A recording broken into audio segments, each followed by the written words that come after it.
बिस्मिल्लाहिर्रहमानिर्रहीम अस्सलामु अलैकुम। Welcome back to our YouTube channel. So आज हम बात कर रहे हैं एक बहुत मशहूर ड्रामे के ऊपर, बल्कि ड्रामा नहीं, एक तारीख़ है, उसके ऊपर बात कर रहे हैं।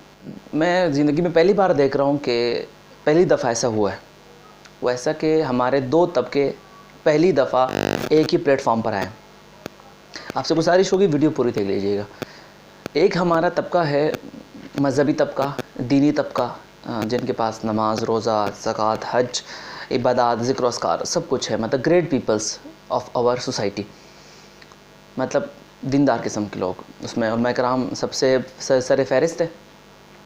दूसरा तबका हमारे पास है जिसको हम लोग आम तौर पर बेदीन तबका कहते हैं, जिसमें हमारे पास ड्रामा वाले, फ़िल्मों वाले, गानों वाले, शोबस की जो दुनिया है वो वाले।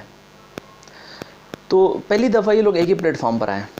वो कैसे कि जब अरतरल या अर्तगरल गाज़ी के नाम पर ये जो ड्रामा पाकिस्तान में इस वक्त दिखाया जा रहा है, जो तुर्की में बना है, तो दोनों के अगरचे इतराज़ात के अल्फाज मुख्तलिफ़ है, लेकिन दोनों का इतराज़ है, दोनों के मकासद भी मुख्तलिफ़ है, लेकिन बहरहाल इतराज़ दोनों का है।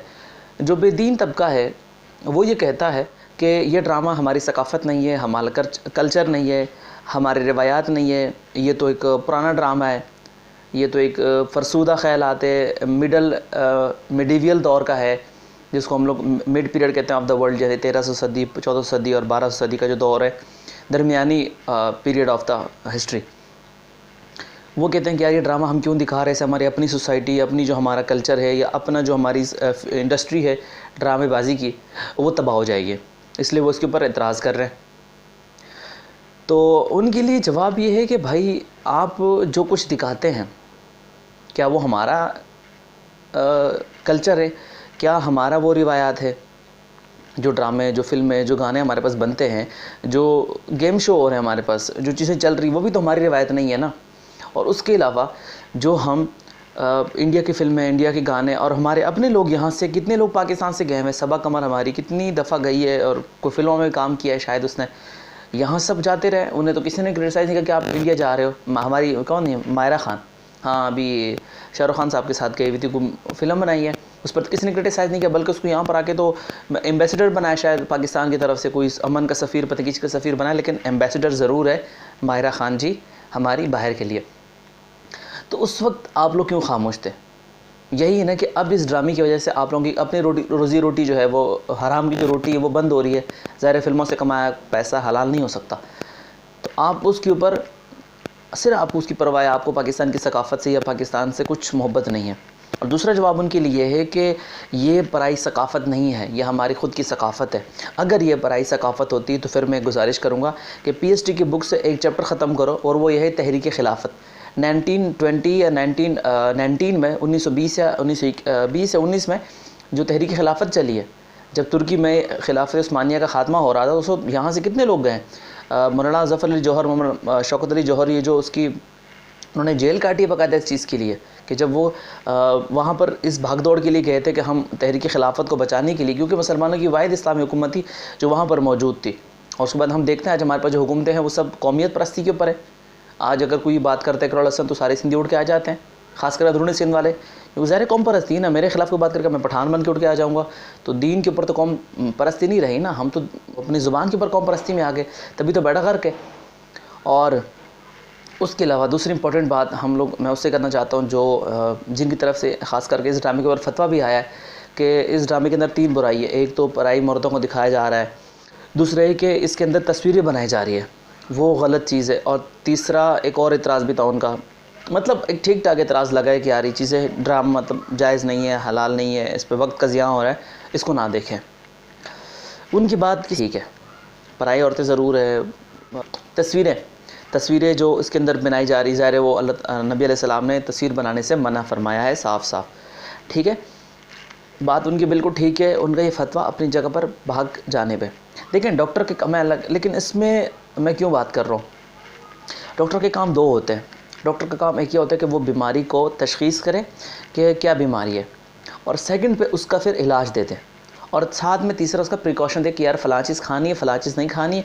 अगर हम डॉक्टर के पास जाओ और डॉक्टर कहे कि भाई आपको फ़लाँ बीमारी है, लेकिन अभी आप घर जाएँ, मेरे पास इलाज नहीं कर सकता, मेरे पास का हल नहीं है, तो हम क्या कहेंगे कि आप डॉक्टर किस चीज़ के हो? डॉक्टर का काम इलाज करना होता है। बीमारी बता तो कोई भी सकता है। अगर कोई सर में दर्द हो रहा है बोले कि यार आपको बुखार है, वो तो कोई भी बता सकता है, लेकिन आपने इलाज भी बताना है। तो उलमा कराम की तरफ से जो इस पर एतराज़ आते हैं, उनके एतराज़ में कोई वो नहीं है, कबाहत नहीं है, वो बिल्कुल ठीक है। जो फतवा आया वो दारुल उलूम देवबंद की तरफ से बिल्कुल ठीक है। लेकिन देखें, मसला ये है कि ये जब ड्रामा शुरू हुआ है, तो थोड़ी बहुत तारीख़ का मैं स्टूडेंट रहा हूँ, मैं इस चीज़ों को पढ़ रहा हूँ, तो यार ऐसे ऐसे लोग, कोई चिप्स बेच रहा था, कोई यहाँ पर बर्गर बेचता है, वो लोग मुझसे आके पूछ रहे हैं, रहमान भाई आपने अर्तगरल ड्रामा देखा है? मैंने कहा नहीं। कह रहे यार बड़ा अच्छा है। उसमें बोला क्या होता है? कह रहे उसमें यार अर्तगरल गाजी होता है, वो मंगोलों के साथ उसकी जंग होती है, सल्जूकियों की तरफ से लड़ता है, और फिर पूरा जो है ना वो मेडिटेरियन सी का जो है पूरा एक इलाका जो वहाँ का है, उस वक्त उसको एक्सप्लेन करता है। तो मैं हैरान हुआ कि यार एक बर्गर बेचने वाला बच्चा जिसको ठीक तरह से पाकिस्तान की तारीख़ नहीं पता, वो मुझे ओटोमन अम्पायर बता रहा है जो 1200 से चली और 1922 तक 24 तक चलती रही। तो कुछ तो है ना, हमारे लोगों के ज़हन में चीज़ें नहीं है। उसकी वजह यह है कि साफ़ साफ़ बात यह कि हम मेंबर रसूल का सही इस्तेमाल नहीं करते हैं, मेंबर रसूल का वो इस्तेमाल नहीं करते हैं जो करना चाहिए। तो बेअदबी हो जाएगी, लेकिन अक्सर मैं देखता हूँ कि यार कुछ किताबें रखी हुई होती मदारिस के अंदर, मसाजिद के अंदर, कि जिस पर जुमे के खुतबात लिखे हुए होते हैं। अब वो ये नहीं देखते हैं कि बस वो एक वो किताब ख़रीद लेते हैं, और ये नहीं कि उलमा को बस नॉलेज इल्म नहीं होता, बिल्कुल होता है। लेकिन हमने एक जैसे हमारे सीन बोर्ड की किताबें हैं ना, पुरानी हो चुकी, 30 साल से चल रही है और चल रही है, हमने नहीं बदली जब तक दजाल नहीं आता। इसी तरह हमारी जो दीनी किताबें हैं, जो हमारे दीन उलमा कराम की सोच है, वो यही होती है कि हम उन्होंने एक तरतीब से शुरू करना है, और वो कभी कभी कोशिश करते हैं कि अब नबी अलैहिस्सलाम की ज़िंदगी से शुरू करेंगे और फिर ग़ज़वा तबूक तक आ जाएंगे, फिर भूल जाएंगे। फिर कोई दिन आ जाएगा, रमज़ान आ जाएगा, तो 3 तकरीर शियों के ख़िलाफ़ हो गई, कुछ बरेलियों के ख़िलाफ़ हो गई। यही काम बरेली और शियों का भी है। मतलब हम अपने कौम को, अपने लोगों को अपनी इस्लामी तारीख़ से अवेयर नहीं कर रहे हैं। मुझे बताएं यार, मैंने ज़िंदगी कराची में गुजरी, मैंने को 25-30 मस्जिदों के अंदर वो जुमे की नमाज़ें मुतवातिर पढ़ी होगी, लेकिन मुझे कभी भी किसी आलिम दीन के मुँह से जो है बनु उमैया की जो खिलाफत गुजरी है, अब्बासी खिलाफत गुजरी है, उस्मानिया खिलाफत गुजरी है, यहाँ मुसलमानों ने हुकूमत की है, कुर्द थे, तुर्क थे, जितने भी लोगों ने हुकूमत की है, कभी इस्लामी तारीख़ मैंने नहीं सुनी। बल्कि वो ठीक तरह से ये नहीं कि ग़ज़वा बदर शुरू करे और पूरा जो ग़ज़वात नबी अलैहिस्सलाम के दौर के गुजरे हैं, या खालिद बिन वलीद ने स्पेन फ़तह किया है, मुसलमानों ने ईरान फ़तह किया है, मतलब हम अपने लोगों को तारीख़ नहीं बताते। बस हम एक दो वजूहात इसकी बड़ी होती है कि तो लोगों का ख़ुद का इंटरेस्ट नहीं होता। मस्जिद में जाते वह भी हैं, तकरीबन आखिरी की जो 20 मिनट होते हैं ना, उसके अंदर मस्जिद के तकरीबन 50% से ज़्यादा लोग सिर्फ उस 20 मिनट के अंदर एंटर होता है। ये मेरी ऑब्जर्वेशन है, आप उसको जाके खुद चेक करें, किसी दिन मस्जिद में जाके आप देख लें कि आखिरी जब 20 मिनट बचते हैं उसके अंदर हमारे 50% लोग जो है उस वक्त आके मस्जिद में आ जाते हैं, तो ज़ाहिर उन्हें बात समझ भी नहीं आती। तो एक तो लोगों की ख़ुद की गलती कि वो इंटरेस्ट नहीं लेते हैं, कुछ पूछते नहीं है। दूसरे हमारे उलमा कराम की भी इस तरफ ध्यान नहीं जा रहा कि वो लोगों को तारीख़ से आगाह करें। देखिए, मुझे अगर इस चीज़ की तारीख़ का सपोज़ अगर मैं ड्रामा नहीं देख रहा, तो मुझे पता है कि मेरे पास ऑलरेडी के 5-6 बुक्स रखी है ओटोमन अम्पायर की, उस्मानिया खिलाफत की। मैं ओटोमन अम्पायर को बाकायदा पढ़ रहा हूँ, तो अगर मैं ड्रामा नहीं देखूँ तो फिर भी बहुत सारे कैरेक्टर्स जो है, वो पूरी हिस्ट्री जो है मेरे नज़रों के सामने रहेगी, मैं पढ़ सकूँगा। लेकिन आम अफराद, इनकी एजुकेशन कैसे होगी? मसाजिद में ही होगी, और तो कोई हमारे पास इस तरह कोई सेंटर है नहीं, सेमिनार्स तो हमारे यहाँ होते नहीं है। तो यही एक मदरसा मस्जिद रह जाता है जब जुम्मे के अंदर 1.5 घंटा 1 घंटा बचता है। देखो, पहले तो आप एक चीज़ शुरू करें, फिर लोगों का इंटरेस्ट बढ़ेगा, वक्त के साथ साथ लोग आएंगे। ये नहीं कि आपने बोला कि मैंने खिलाफत के ऊपर इंशाल्लाह कल की जुम्मे में बात होगी तो सारे लोग आ जाएंगे, ऐसा नहीं है।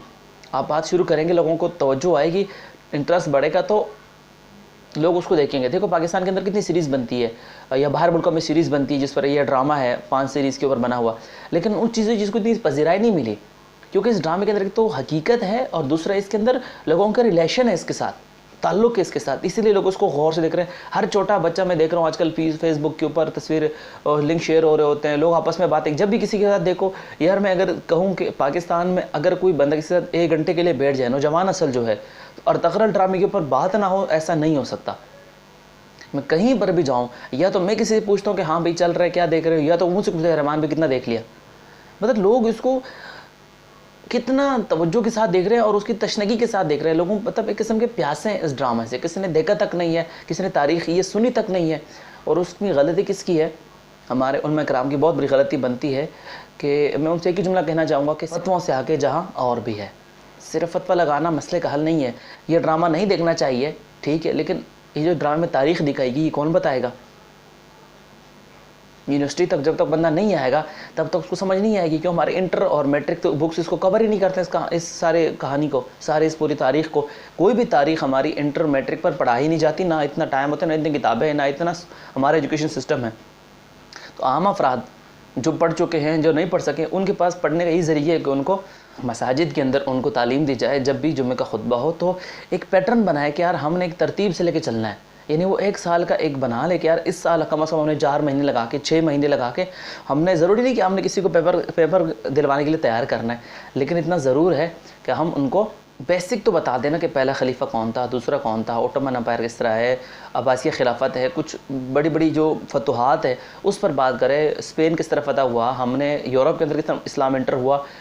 बस यही करना है कि जी आप उसके ख़िलाफ़ बात करो, मैं आपके ख़िलाफ़ बात करता हूँ। और कुछ गिनी चुनी बातें होती जो हमेशा रिपीट की जाती कि नौज़ु बिल्लाह बोला नहीं चाहिए, लेकिन यही कि बस तौबे के 4 शराइत है, इसके ऊपर पूरा जुम्मा जो है वो लेक्चर देना अच्छी बात है, बुरा नहीं है, लेकिन डिफ्रेंशिएट करें ना कि हमने इस जुमले में इस पे बात करनी, उस जुमले पे इस पे बात करनी। कहने का मकसद सिर्फ यही है कि बस फतवाओं से आगे जहाँ और भी है, सिर्फ टाइम ज़ाया ना करें, अपना टाइम ना पास करें कि यार छोड़ जुम्मे की तैयारी करनी है और उसको आगे बात करनी नहीं। जुम्मे के दिन का इस्तेमाल करें, ये 1 घंटा जो आपके पास बचे उसमें इतनी आवाम को डोज दे दें कि पूरा हफ्ता उनको ही बातें याद रहे। तो इंशाल्लाह से फिर मुलाकात होगी, तब तक के लिए इजाज़त दीजिए। अल्लाह आने के बाद कोई बात बुरी लगी तो हम माज़रत ख्वाह हैं।